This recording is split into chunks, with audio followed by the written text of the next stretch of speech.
Tinatawag ng City Disaster Risk Reduction and Management Office Baguio ang UNTV News and Rescue Team upang dalhin sa ospital ang isang lola nitong Miyerkules, July 8. Kasama ng lola ang kanyang apo nang biglang makaramdam ng hilo at pagsusuka. Nadatna ng grupo ang pasyenteng hinang-hina na nakatayo sa gilid ng kalsada.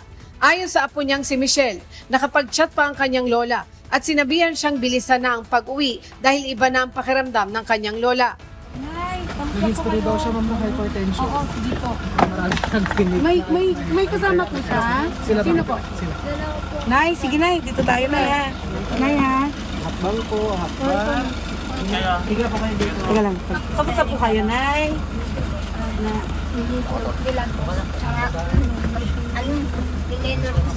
Ay, sige.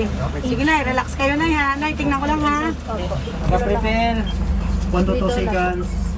Agad na inassess ng UNTV News and Rescue Team si Lola at kinuna ng vital signs, pinakalma. Saka dinala na ang pasyente sa Baguio General Hospital. From UNTV po, ma'am. May dadalhin po kaming patient, medical po ang case niya, hypertension and dizziness and weakness po ang Okay na Nay? Nakita ko po kumain siya ng rice tapos dragon fruit lang, rice lang tapos dragon fruit. Sige Nay, higa niyo Nay.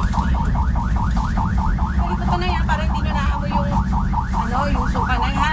Ilang minutes na para i-check natin BP ulit. Sa Cavite, Plaza po. Plaza 6100. Kakaliwa sa plaza. Opo, kakaliwa sa plaza. Saan ang plaza? Itong plaza na to ah. Opo, dyan po kayo kakaliwa.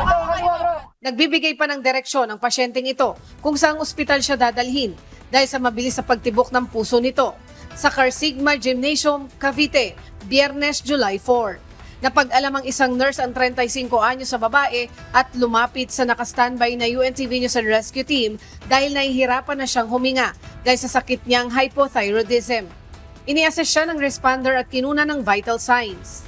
127 na pulse rate, 99. Ayon pa sa kanya, nakararanas siya ng mabilis na palpitation dahil sa kanyang hypothyroid condition, maaaring mauwi sa cardiac arrest.